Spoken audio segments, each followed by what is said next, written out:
Hey guys, it's your girl Kizzy Rock. Happy Sunday to you all. Happy Sunday, happy Sunday. So guys, I'm going to jump right in. I wanted to talk to you all about knowing that you are the prize. And I'm emphasizing knowing that you are the prize. Here's the thing. Anything that God is requiring you to do and leading you to, it will be bigger than you. It will intimidate you. It will make you question your worth. Now, if it's something that you deemed on your own or something that you want, and that's not a bad thing. I mean, whatever, but most likely it's not going to challenge you to the max where you're able to expand, because you're going to kind of stay in your norm, what you're comfortable with. But when God have called you to something or someone, it's going to have you extremely fearful, because it's about growth. It's about expanding. And if you do it on your own, you will never get there. Now, because God has called you to it, you are worthy. You are the prize. It's not about you. It's about what He has placed in you, how He needs to use you as a vessel. Now, of course, our own fleshly being selves are going to question everything. Oh my God, I'm not good enough for that. Like, why me? I could never do that. Or I could never, your own fleshly self will feel intimidated. You will feel worthless. You will feel like you cannot do it. And I'm telling you, you are the prize. That's in relationships, that's in businesses, that's in careers, it's in whatever. You are the prize. But in order to realize that you are the prize, okay, you have to work on your inner being. Because again, you can go and put on some Louis Vuittons from head to toe. You can go and, go buy the most expensive bundles out here. You can go and put everything on that's specifically from the latest designers, but you still will not feel like you're the prize because you have not did the internal work. Knowing that you are the prize requires you to know that you are equipped. Most importantly, that you are chosen. Because once you realize that you are chosen for that specific thing or for that specific purpose, if you're chosen by God, there is no one in the face of this earth who can do what it is that God is requiring you to do. No one. He chose you for it. So you have to start telling yourself, no one can do it like me because I'm chosen. And then you're going to have to go in and start tapping into some seeds, some generational curses, things that you were taught. Just watching your parents, just being, okay and content with being comfortable. So you're going to have to start going back and challenging some things, but God will give you the grace to do so. He will give you the insight to do so. And then you have to start telling yourself, okay, I'm the chosen one, so I will not follow the regular, family norm, the generational norms. I'm going to try something different. Okay, everybody in my family decided to work to Burger King. My grandmother, my great-grandmother, my mother, everyone worked to Burger King. Not knocking Burger King at all, but I'm just saying. And the highest anyone ever got was my mother. She became the manager of Burger King. That's a norm.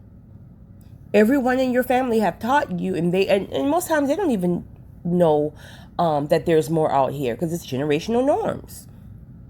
So you have to tell yourself, even if you're currently working at Burger King and trying to get that manager position, you have to tell yourself, I'm the chosen one. I'm the chosen one. So I want to own Burger King, or I want to get out of fast food, period, and start my own business on the thing that I really love. You might love doing nails in here. Well, just because you're comfortable at Burger King or fast foods, that's content. You need to expand to what you really love and what you feel your call is. So pull from that. Yes, it will be uncomfortable at first. Yes, you will be challenged. Yes, you will kind of go back and forth with, can I do it? Can I not do it? Step out on faith. Once you step out on faith and God realizes that you trust Him enough to take the first step, He will start to open doors where people will come in and help you. Things will start to align and flow like water. And before you know it, you're the first one in your family who's doing something different. Now you set that tone for the generation to come, your children, your grandchildren going forward. Now, guess what? You've broken that generational norm where they can now say, okay, yes, the majority of my ancestors work at Burger King. However, my grandmother or my mother opened up a salon. That's now schooling them to understand, like, you don't have to work at Burger King. You don't have to work in fast food. If that's what you want to do, by all means, I'll support you. However, let me set an example so you can see that there's more out here. Let me set an example so you can realize that if I went through all of what I went through to show you different, you can do it for your children. You can do anything that you want to do. Like I said, I don't have children, but when my niece was 4 and 5 years old, I started on her early. Like, listen, you can do anything you want to do, like anything you want to do. Exposing her to better, just not the norms, exposing her to different cities and exposing her to the better life. Even when I didn't even have it at the time, I exposed her to it. And that has now opened her mindset up. She's a teenager now. Her mindset is different. Whereas if I had just allowed her to just see what we were used to and accustomed to for generations and generations and generations, it would have become a generational norm / curse for her as well. But because I know God told me that I'm the chosen one and that I am worthy and that I am called, it made me finally realize that I am the prize. And that's in all humbleness. That's not a cocky thing. That's a confident thing because you know God chose you. Now, if you start to get cocky with it and make it seem as if it was you who did this or you did that, he's going to, listen, I promise you, he will humble you really quickly and send you right back to where you came from. So you have to always acknowledge that it was God who gave me the vision, gave me the fearlessness to take that leap. You are the chosen one, but your inner being, your spirit, and your soul needs work in order to believe that. Because if your inner self doesn't believe that, you're just going to squander it. You will never, ever believe that you're deserving of what God is trying to give you. You are the chosen one for that person, for that thing, for that place. Yes, Satan will start to send distractions to you to make you question yourself. He will really start to put people around you to make you who may be a little more further along than you. And these people will be right in your view. And then you will start to question like, okay, I can't be the chosen one because this person has surpassed me. So you think, or that this person has more than me or whatever. Listen, don't worry about that. Don't worry about that. I don't care if everybody around you have more money, have better looks, have better this, better that. You have to know that you are the chosen one. Knowing that you are the chosen one is that alone right there is going to build your self-esteem. I don't care about money, influence, power.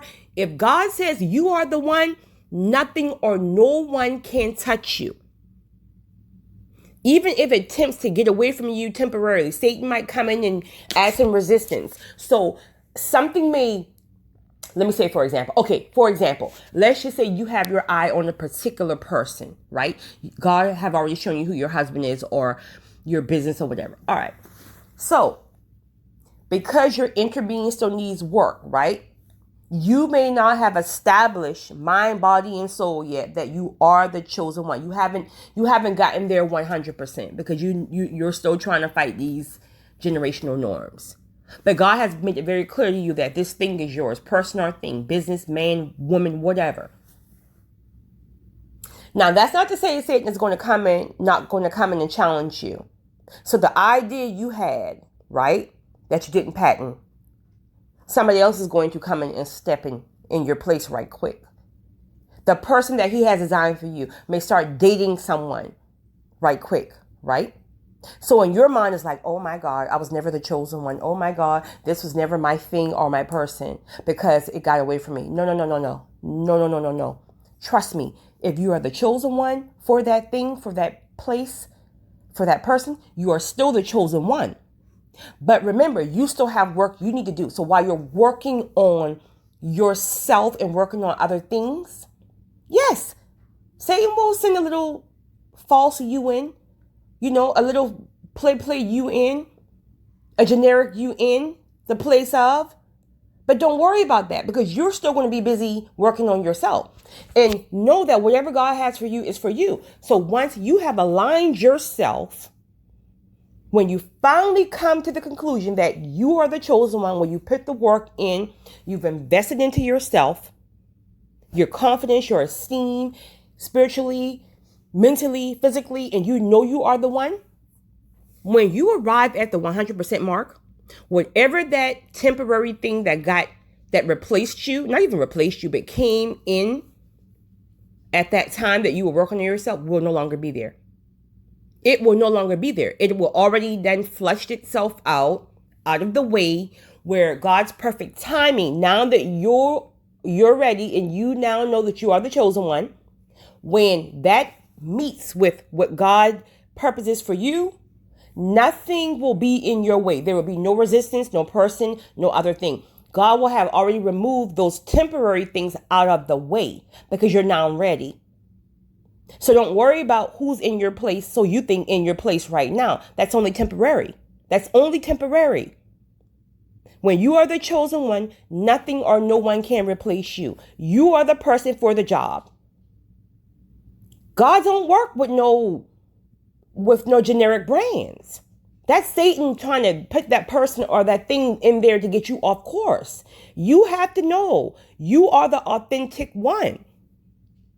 So keep focused on you. Don't get distracted about who's in your place right now. Don't even worry about that. Know that you are the one. Know that you're working on yourself. Know that in God's perfect timing, everything will align. You guys have a great weekend. It's your girl, Kizzy Rock.